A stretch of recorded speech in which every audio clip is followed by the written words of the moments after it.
Então, gente, espero que a cabeça de vocês não fique confusa demais, né? Era para ser aula da Lael não pôde, então estou ocupando o horário da Lael. Quinta-feira era para ser a minha aula, já vai ser a aula da Lael. Então, eu acho que dá para descobrir a diferença entre uma pessoa e outra. Assim. Então, a gente vai continuar com a questão das regras de Feynman, né? Agora para a CDQ. Na aula passada, nós fizemos uma revisão, né, das regras de Feynman para a teoria φ4, tá certo? E eu acho que eu cometi um erro. Você tem que colocar um fator lambda sobre 4 fatorial associado com cada vértice, tá certo? E minha conta deu lambda, não deu lambda sobre 4 fatorial. Isso é porque eu acho que eu já contei o 4 fatorial por antecedência. E aí eu eliminei o fator 4 fatorial que estava na frente do cara. Se vocês voltarem lá no início da conta, eu coloco só lambda, não lambda sobre 4 fatorial. Então tem que botar 1 sobre 4 fatorial lá. Está errado. Tá certo? Bom, também que aqui todos os campos dos vértices são diferentes, então a gente não vai ter problema de fatorial aqui nessa história, né? Então vamos deixar de enrolação, o negócio de φ4, φ4 para lá, não chega disso, né? Chega dessa história. Pega qualquer livro de teoria de campo, né? O cara fala assim, não, vamos falar da teoria φ4, onde você pode ter acesso a todas as características, né, da teoria, das contas que você tem que fazer, sem as complicações desnecessárias. Pois bem, agora é a hora das complicações desnecessárias. Tá certo? Então, alguma hora na vida a gente tem que encarar as tais complicações desnecessárias, essa é ela. Né? Então, a nossa história vai ser assim, a gente vai ter um funcional gerador, né? C. Eu vou fazer uma simplificação, tá, ainda, tá certo? Eu vou falar de uma QCD com um único sabor. Tá? Isso não é tão escandaloso assim, vamos lá, né? Porque as interações fortes, elas não trocam sabor, né? Não tem nenhuma interação, não tem nenhum verso de interação que troque de um sabor para outro sabor. Entra um up e sai um down, por exemplo. Sempre entra um up verde e sai um down vermelho. Sai um up vermelho, sai um down, sai um up azul, né? Mas nunca sai um down, nunca sai um strange, nunca sai um chave, né? Então você não troca sabor na QCD, na cromodinâmica quântica. Então, nós vamos trabalhar com um único sabor. A generalização para vários sabores é simplesmente você replicar a mesma lagrangiana que a gente tem para cada sabor desse, incluindo a sua massa específica, né? A massa específica desse sabor. Então fica mais simples, né? Trabalhar desse jeito. É um índice a menos, né? Tenham piedade, né? O cara que está dando aula. Então, o nosso Z vai ser um Z de alfa barra, J de A, delta A, delta barra A, tá certo? Isso aqui vai ser uma fonte para o quark, para o antiquark, essa vai ser uma fonte para o quark. Isso aqui vai ser uma fonte para os gluons, vão ser 8 fontes, né, na verdade, para os gluons. E esse aqui são 8 fontes para os fantasmas, antifantasmas, e esses são 8 fontes para os fantasmas. A gente tem beta e beta barra, né? Fantasma e antifantasma, né? Aqui a gente põe integral sobre dpsi barrado, BLA, B. Vamos chamar os fantasmas, eu acho que eu chamei de psi, né? Nas aulas anteriores, os fantasmas. Alguém lembra? Qual foi a notação que eu peguei para fantasma? Psi. Seja lá qual for, não é essa. Agora é eta. Certo? Vou chamar os fantasmas de eta. Eta e eta barra. Eta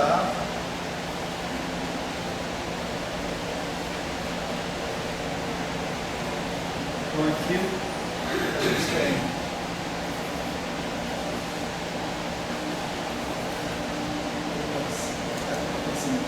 exponencial de I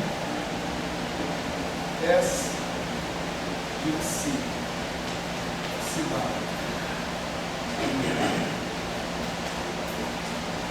Mais IS, vamos chamar de fixação de calibre de AMA.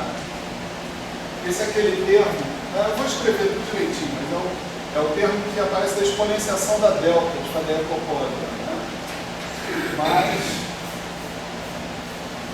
I vezes S de fantasmas, que depende de θ A, delta barra ABA, mais I,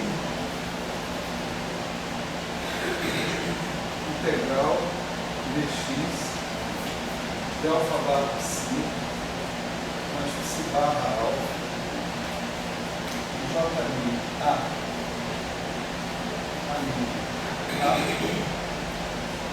delta barra A, delta A, delta barra A, delta A, fecha aqui,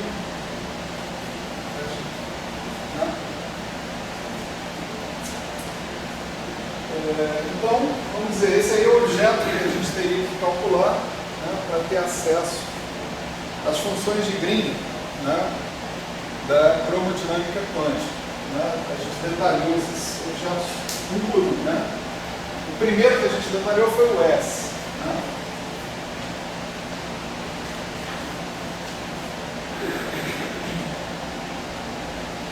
Isso é integral dx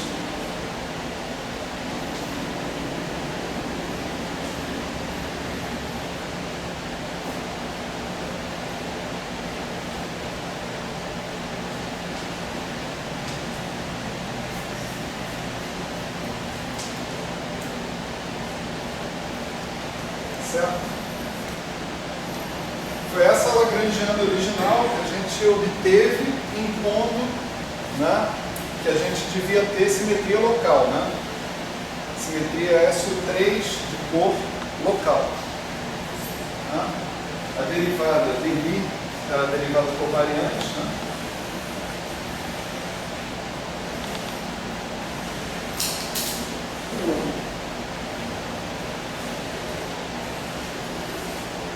Aqui a gente tem uma identidade, isso aqui é uma matriz, certo? Eu só não estou escrevendo os índices matriciais dela, mas isso é uma matriz no espaço das cores, certo?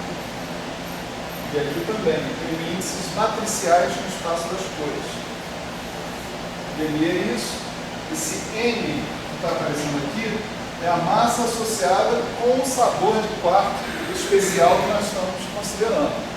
Então, se essa é a lagrangiana para o ápice, por exemplo, então vai ter uma lagrangiana para o down, vai ter uma lagrangiana para o strange, vai ter uma diferença, o que apareceria mais seria um índice A aqui, somando sobre esses caras que estão aí. Para você ver que não tem nenhuma interação entre o quarto átomo, por exemplo, e o quarto Char, um quarto Tóquio, um quarto Bota. Então, no primeiro momento, nós estamos ignorando exatamente esse cara que está aqui, certo? Depois, o próximo ali na lista é o S, fixação de calibre, FC aqui, não é futebol, é fixação de calibre. S, FC, para mim, ele é menos 1 sobre 2 alfa, integral dx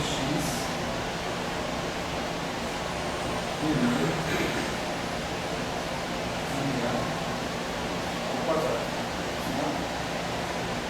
Isso é a condição de Lorentz, generalizada. Tem um parâmetro aqui na frente, 1 sobre alfa, na verdade, um parâmetro aí, e a escolha de vários valores distintos desse parâmetro te dá simplificação de cálculos em diversas instâncias, que você precisa.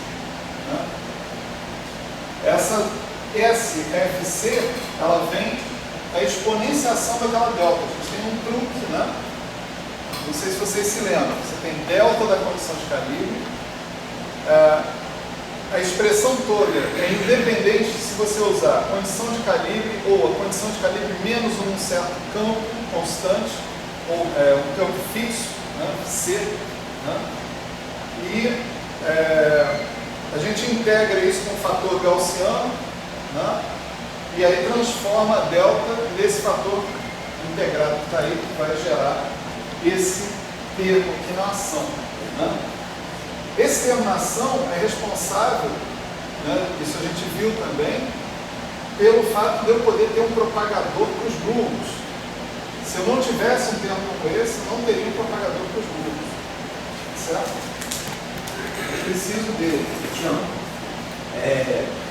O relacionamento do problema de vírgula, eu acho, por uma minha forma agora, que você pode pensar para ele de outra forma. Esse calibre aí pode ter algum problema no infravermelho. O propagador do grupo, por exemplo, que tem mudança, em outros gates. O propagador do grupo o quê? Teria alguma mudança. Certamente. Você tem um zilhão de gages aí que você pode usar. Essa é uma das condições. Né? Você tem um gauge que é o gauge temporal, que o pessoal fala. Você pega um vetor tipo tempo, NI, escalar NI a mi igual a zero. Esse é seu gauge. Isso é uma condição também que vai permitir eliminar a parte longitudinal do mesmo jeito. Né? Mas vai ter outras consequências, realmente. Né? Vai te deixar um propagador dependente desse vetor específico NI. Está aparecendo aí. Você pode escolher, né, especificamente. E esse NMI, ele pode, eventualmente, até, se você escolher ele de uma certa forma específica, reduzir o seu problema, um problema de uma forma não covariante de Lorentz. Né? Como é, por exemplo, o caso do gauge puro. Né? Então, você tem 1000 opções. Agora, entenda uma coisa. Todas as opções deveriam ser, em princípio, equivalentes. Certo? Tudo que você tem que pedir é que a sua condição de gauge corte cada órbita pelo menos uma vez. Né? A gente sabe que no caso do abeliano, muitas vezes ela corta uma órbita várias vezes. Né? E aí isso define o que você chama lá de região de Grigor, né? E essas coisas todas. É possível você contornar isso se restringindo ao que você chama de primeira região de Grigor, né? E aí você tem uma teoria bastante bem concebida que vale nessa primeira região de Grigor. Nas outras são cópias dessa teoria que você tem que descobrir como é que você mexe com isso, como é que você lida com ela. Né? Agora, como eu disse, qualquer condição de calibre é igualmente boa, em princípio. Só que esse em princípio tem limites. Por quê? Você vai fazer teoria de perturbações e você vai analisar processos específicos.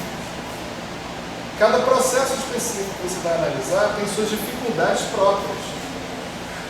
Então, pode ser que se você usar uma condição de calibre, você encontre o resultado muito mais facilmente do que se você usar outra. Ou pode ser que apareçam problemas aparentes nessa condição de calibre que não apareceriam em outros. Se o problema existir, ele tem que estar em todas as condições de calibre. Se ele não existir, ele não existe nenhuma. Mas ele pode parecer que existe. Por quê? Porque você está trabalhando numa ordem perturbativa finita, e não em todas as ordens. Né? Então, vamos dizer assim, o que você citou, problema infravermelho, um problema tremendo, né, na cromodinâmica. Só para fazer um parêntese, né, pequeno, né, para falar sobre isso, o problema infravermelho tem a ver com o comportamento da teoria no limite de baixos momentos, né, caminho igual tendendo a zero. Né? Como o fóton não tem massa, né? E os gluons também não têm. Né? O propagador da teoria, ele é singular nesse limite. K2 tende a zero, né? Por exemplo. É singular aí. Essa singularidade, ela é contornada em parte com o fator I, epsilon e tal, etc. E tal, mas ela sobrevive em várias outras situações. Né? Na eletrodinâmica, na cromodinâmica, em todos os lugares você vai ter problemas devido ao fato do teu fóton ou do seu gluon não ter massa. Como é que você trata isso? Você pode colocar uma pequena massa no seu fóton e depois mandar sua massa para zero. Ou você pode fazer uma coisa mais sofisticada ainda. Você pode tratar o seu vácuo como um estado coerente de fótons ou de gluons que tem um momento abaixo do limiar de detecção. Se o momento desses casos está abaixo do limiar de detecção, o detetor que você está colocando lá para detectar fótons ou detectar gluons vai registrar zero, do mesmo jeito. Né? Então, o que você chama de vácuo é, na verdade, uma idealização, quando se trata de partículas sem massa. Quando se trata de partículas com massa, não. Aí você pode garantir que você bota um detetor com um limiar de localização que seja abaixo da menor massa que você tem na sua teoria e você sabe que o que é vácuo, é ausência de partícula. Né? Mas se você tem partículas sem massa, não tem, o limiar é zero. Tá certo? Você tem que ter um cara que consiga dizer que não tem nenhuma partícula com energia estritamente maior que zero, por infinitesimal que seja. Isso é impossível. Isso não dá para fazer. Não dá para realizar fisicamente. Então, todo e qualquer detetor tem um limiar. Então, se você tratar o seu vácuo como um estado coerente de fótons, né?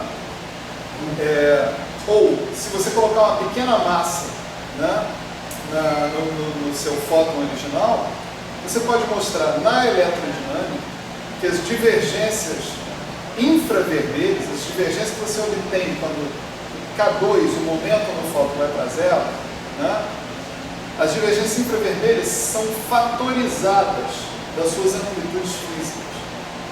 Quer dizer, se a sua massa do fóton é epsilon, você ganha um fator dependente de epsilon que contém toda a divergência infravermelha da sua teoria.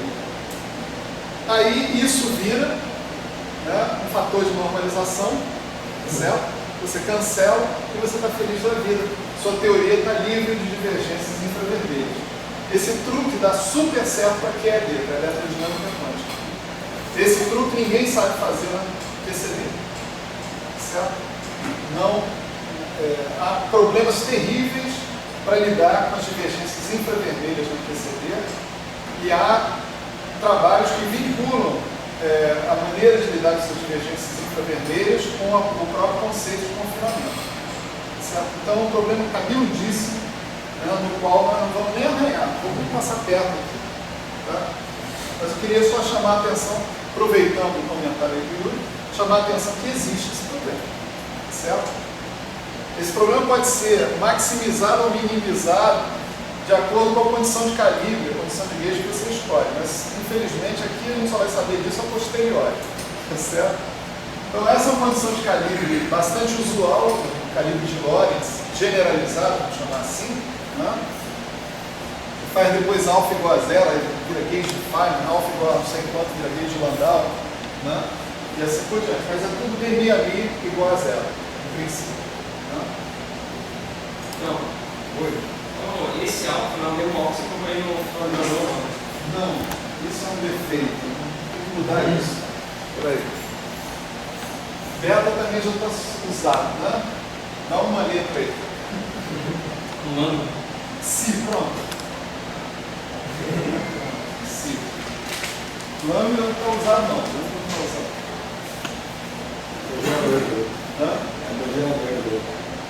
Lambda eu a 3 de Guelma, não pode. Então, nós já falamos dessa de novo, agora vamos escrever essa daqui, né? SF, né? Do fantasma, do antifantasma e dos ghouls, né? Esse SF é um cara assim, né? Integral x barra A.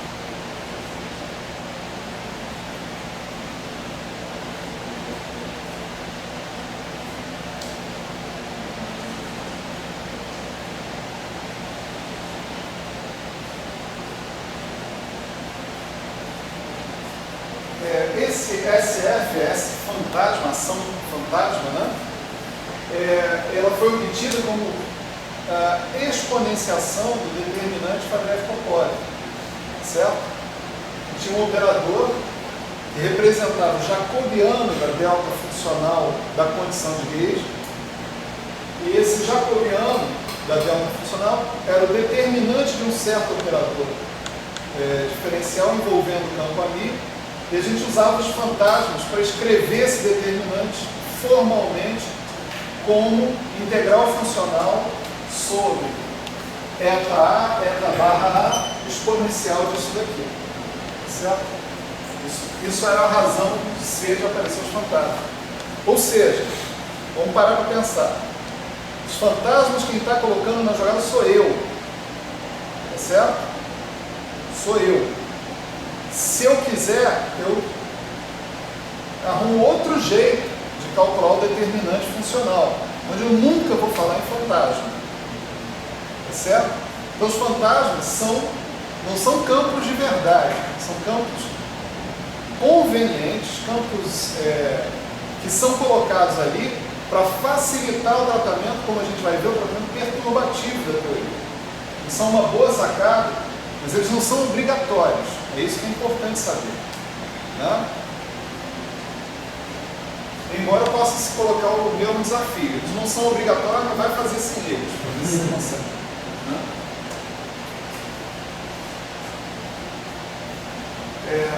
Uma última observação aqui antes de mudar de quadro, né, é que eu estou usando as convenções do Pokorski. Eu vou mandar esse livro por e-mail para vocês, certo? Essa parte, né, que eu estou tirando das regras de Feynman, tá legal, está bem feita lá, né? Embora eu acho que eu estou expandindo mais um pouco as coisas que o Pokorski fez. E até onde eu sei, pode ser que eu esteja enganado, né? Pode ser que tenha realmente outros livros, mas eu não vi uma dedução das regras de Feynman da QCD ou de uma teoria de calibre não abeliana em lugar nenhum, a não ser aí. Dedução. Né? Em vários lugares você chega perto, bate na trave, mas deduzir mesmo, eu acho que só aí, por enquanto. Aí, se de repente alguém sai catando e acha um outro negócio amanhã, ótimo. Se der, me avisa também. Legal. Bom, então, atenção, você tem o seu funcional gerador com as fontes, com a ação, né? A ação é a soma daquelas três partes ali, né? A ação total do seu problema é isso, mais isso. Né? E isso daqui são os termos de fones que vão ser usados para quê? Para calcular funções de Green. Né?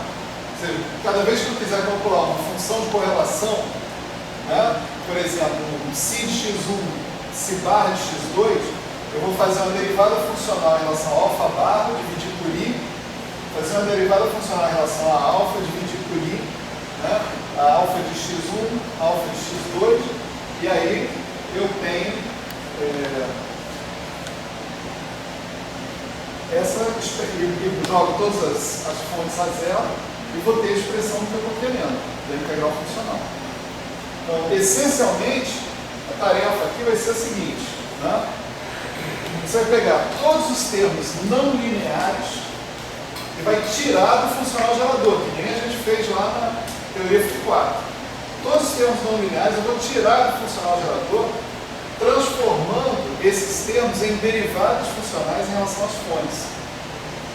No funcional gerador só vão ficar os termos bilineares, que são os termos que dão origem a equações de movimento lineares nos campos. Tá certo? O termo bilinear na ação, quando você deriva funcionalmente em relação ao campo, vira um termo linear. Tá certo? Dá uma contribuição linear para as equações de movimento. Né? Então, para isso, né, a gente precisa identificar claramente esses termos bilineares aí na história. Né? Onde é que eles estão? Por exemplo, se eu pegar aqui esse S, né, o S é esse pedaço mais esse pedaço. Tá? Esse pedaço que está aqui envolve psi barra I gama mi dmi menos m psi. Psi barra m psi é um termo bilinear, com certeza. Psi barra I gama mi dmi psi não é um termo bilinear, porque dmi tem um pedaço que é a derivada convencional, mas tem um pedaço que tem o campo de gauge.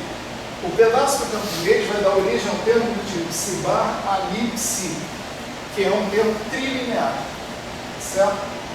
Então, os termos bilineares que eu vou identificar aqui vão ser psi barra I gama mi d rho de mi menos m psi. Esse camarada que está aqui vai contribuir para o termo trilinear. Portanto, ele vai sair do funcional gerador. Tá certo? Via transformação em derivadas funcionais. Esse cara aqui é mais complicado um pouquinho. Né? Como é que ele funciona? Ele é menos 1/4 F miliar. F miliar, né? Ele vai ser menos 1/4 de meu D1 A menos D1 A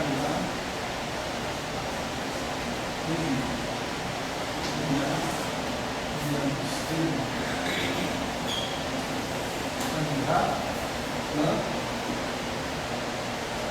Mas agora vocês podem, né, imaginar, você tem os termos cruzados. Vai ter um termo cruzado que é isso aqui multiplicado pelo termo FABC, IA, ANB, né?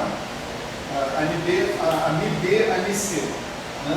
Esse termo, você vai ter isso multiplicado por aquele cara, mais aquele cara multiplicado por isso, por exemplo. Então você vai ter uma contribuição de dois caras que com propriedade de simetria vão dar exatamente a mesma contribuição. E depois você tem que cada um deles tem essa antissimetrização aqui dentro do bi.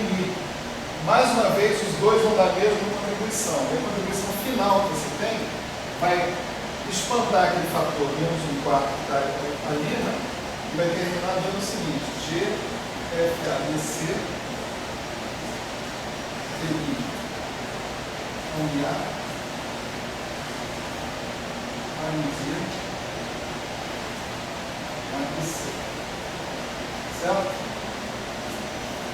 E você tem o termo quadrático em ali, que o F mini depende quadraticamente do ali também. Né?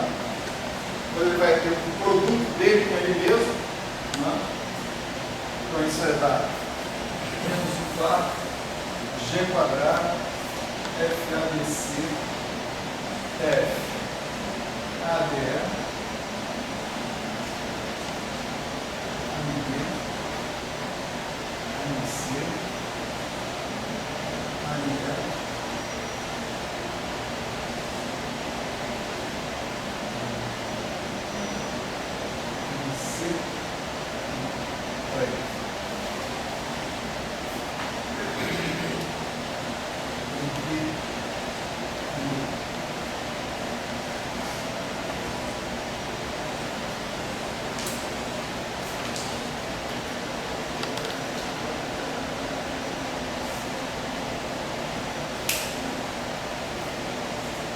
Legal.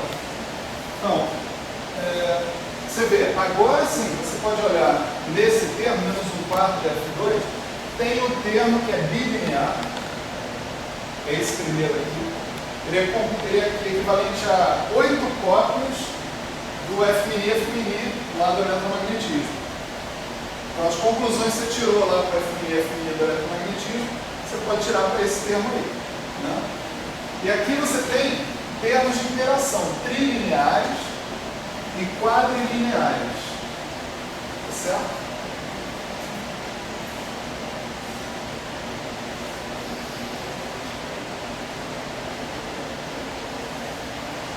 Então, o nosso funcional gerador, né, eu já vou começar a simplificar minha notação, vou escrever assim, Z de alfa, J beta, né, para não ficar escrevendo todo aquele detalhamento ali, ele vai poder ser escrito da seguinte maneira: uma constante de normalização exponencial de SI de quê? Menos I D de alfa menos I D de alfa barra menos I D de J mi A menos I D de delta barra A menos I D de delta A. Tá certo? Então tem esse operador aí, ó, exponencial de I, S de interação. Esse S de interação, ele contém todos os termos mais do que bilineares. Tá? Isso aqui vai ser aplicado no Z0 de alfa, J, beta. E agora o nosso SI, né? Daqui a pouco eu falo do Z0, né? O nosso SI, Si barra, A, delta barra A, vai ser integral de x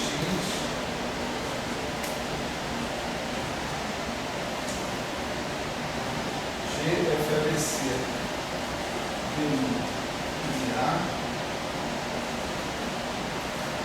B, C, né? Esse cara aqui, né? Menos 1 quarto G2 FABC FABE AB C AB menos G barra M A sobre Si. Esse é o cara que vem da parte fermiônica da relação, da parte dos quartos, a relação entre os quartos e os gluons, né? Mais G FABC AMC delta barra A DMI delta D.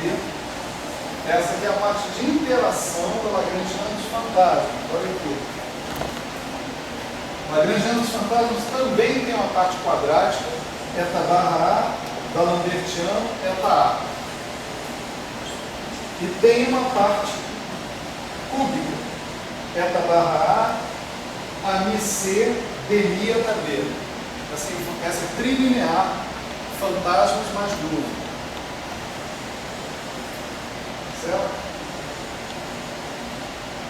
Então, essa nossa ação de interação, né, se você comparar com o que está aqui, isso aqui significa o seguinte: onde você tem psi, tá certo?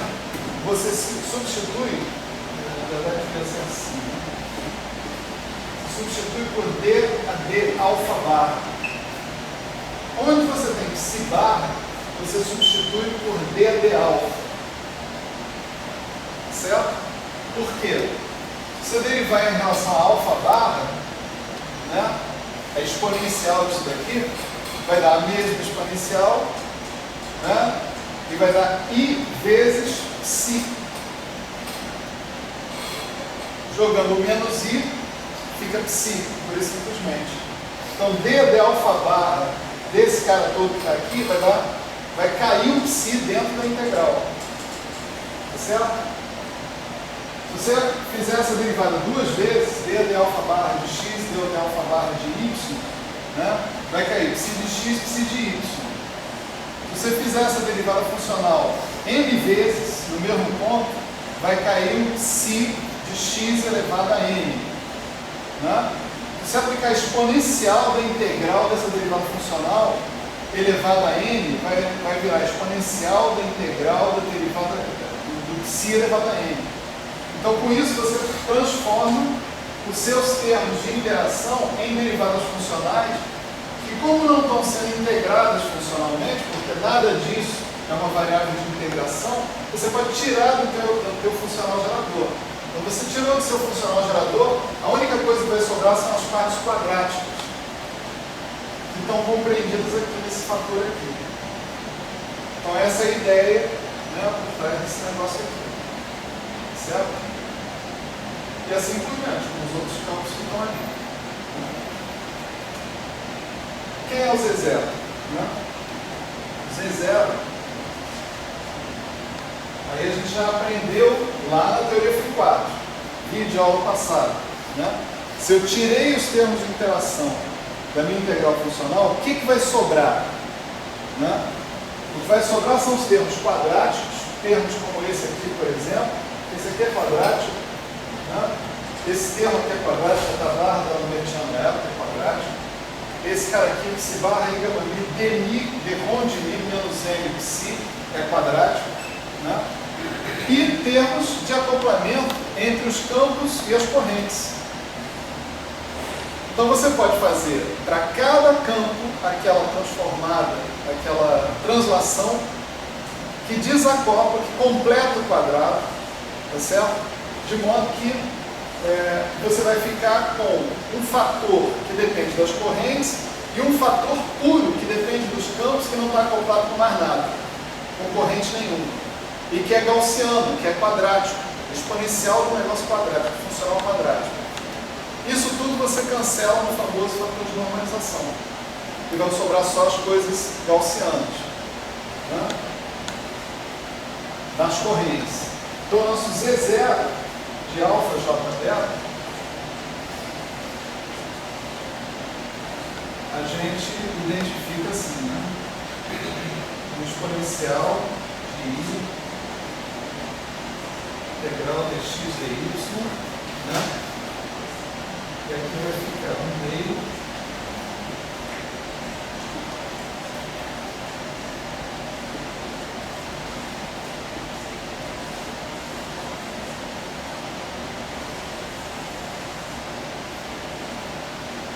esse aqui vai ser o quê? O propagador dos grupos. É inverso do operador que aparece no termo ani, alguma coisa, ani. Tá certo? O critério para saber quem é o D que está ali é ele é inverso desse operador. Né? Depois você tem isso aqui.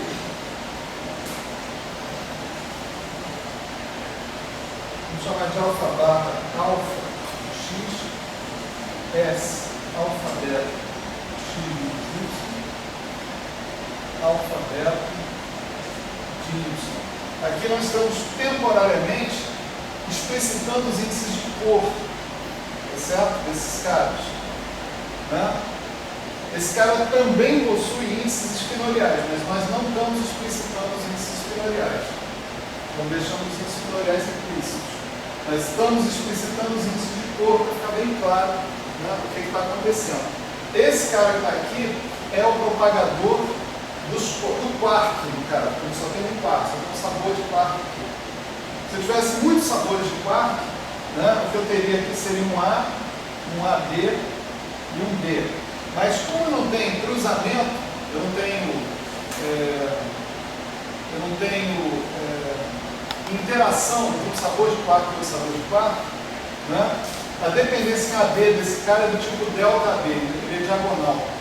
Tipo assim, você vai ter uma soma de propagadores como esse, completamente descorrelacionados, um para cada quark, envolvendo a massa desse tipo de quark específico.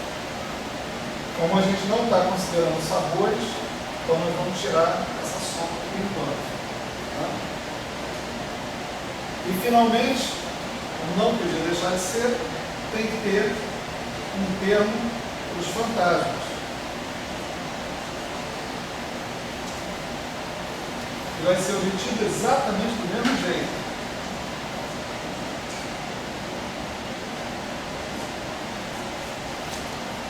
Delta AB, né? Eu estou explicitando aqui que os meus fantasmas têm esse índice de representação adjunta, lembra que esse A é o índice que indica a representação adjunta, que vai de 1 a 8. Né? Mas ele é inverso do operador que comparece na parte quadrática, o operador que comparece na parte quadrática é diagonal em AB. Então ele vai ser diagonal em AB também. Então, você pode esperar que aquela dependência em AB que está aparecendo naquele delta lá é delta de crônica AB. Né? E você tem eta barra A da Lambertiano, eta B, ou eta A no caso, já contraindo o delta B. Então, esse delta que está ali é inversa desse da Lambertiano que está aqui. Tá certo? A função de Green desse da Lambertiano que está aqui.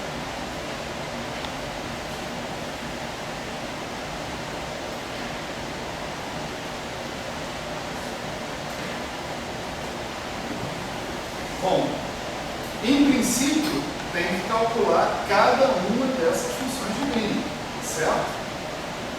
Tem um papo.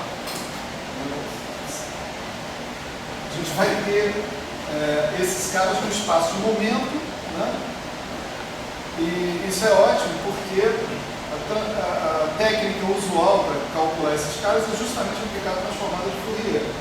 Então, se você calcular a inversa desses operadores utilizando a transformada de Fourier, você já sai direto na expressão desses camaradas que estão aí, inclusive na expressão deles para o espaço de momento depois. Né?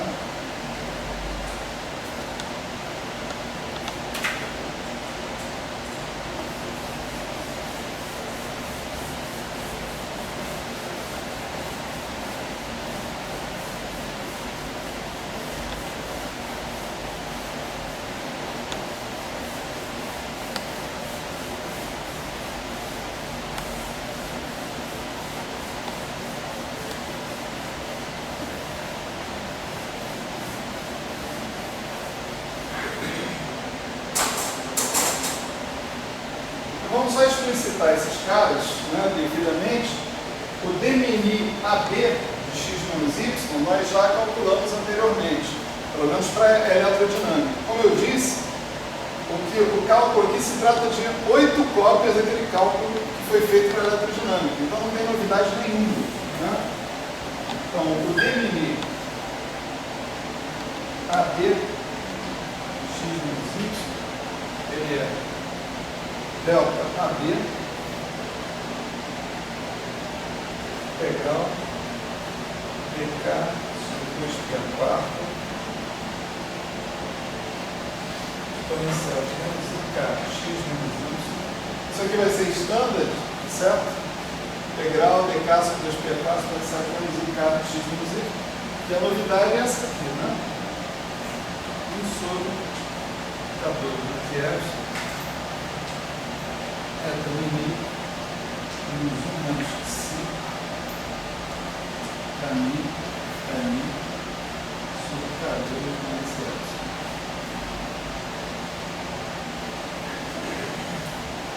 Olha o psi aqui, que é o tal parâmetro de gauge, né?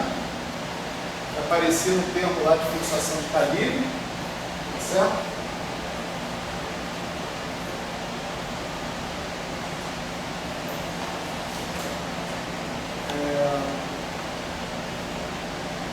E a transformada de Fourier desse cara é essencialmente esse objeto que está aqui. Certo? Então você já tem uma visão do que é o seu propagador no espaço de momento. Bom, esse é o propagador dos gluons. Né? O propagador dos férmions vai ser o S alfa delta x menos y. Né? Mais uma vez, a parte quadrática da ação fermiônica, da ação dos quarks, não mistura cores também. Ela tem um delta alfa beta na frente. Então a inversa dele também vai ter um delta alfa beta na frente. Isso aqui vai ser um delta alfa beta.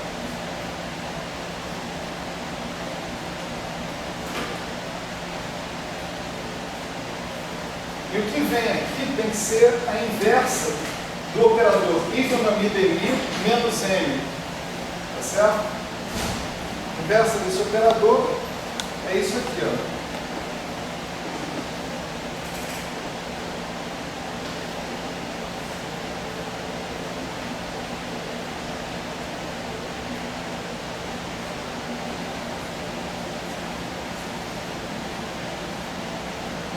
Se você aplicar aqui, ó, I∆mi dmi menos M nesse cara que está aqui, isso aqui eu só estou fazendo um teste, tá certo? O que vai acontecer? I∆mi dmi vai ser aplicado apenas a exponencial, não é isso? Você vai ter menos I κmi caindo, com esse I vai dar mais γ-mi κmi, né? Então, isso aqui vai virar mais γ-mi κmi menos M. Então, quando você aplicar esse operador aqui, você baixa esse cara que está aqui da exponencial, e esse cara agora vai fazer o produto com aquele cara ali. Né? Então, você vai ter isso aqui, γ-mi κmi menos M, γ-mi κmi mais M, sobre K2 menos M2 mais IS. Né? Então, aqui sobram só os termos γ-mi κmi, né? Menos M2, tá certo? E γ-mi κmi dá K2. Isso aí é álgebra de Clifford, né? Vamos lá.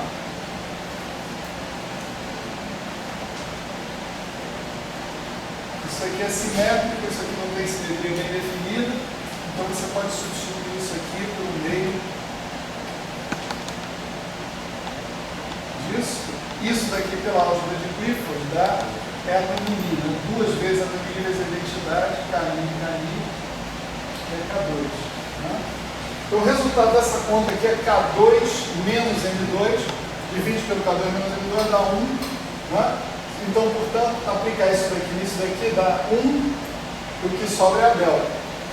Certo? Esse cara daqui é a inversa do operador que aparece no termo quadrático da ação de Dirac, que é a ação dos quartos livres. Né? E, finalmente, o nosso fantasminha camarada, ele vai ser também delta KB, né? Integral dk sobre 2π ao quadrado, exponencial de 1 em kx de vista. Né? E aqui você tem 1 sobre K2 mais y.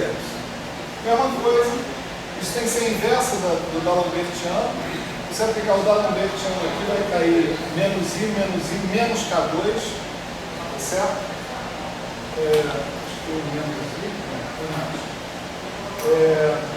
Esse K2 vai cancelar com esse cara aqui, porque você pode ignorar o I nessa situação. Então isso daqui é menos a inversa do D'Alembertiano. Só que o objeto que aparece lá na ação dos fantasmas é menos o D'Alembertiano. Porque eles têm problema. Os fantasmas são problemáticos. Os fantasmas se divertem. Os fantasmas têm a métrica errada, eles têm um resíduo do polo do propagador errado, de modo que eles vão dar origem a estados que se propagam com norma negativa. Só um minutinho, galera, peraí. Não precisa dar pausa não, tchau, só para dar uma...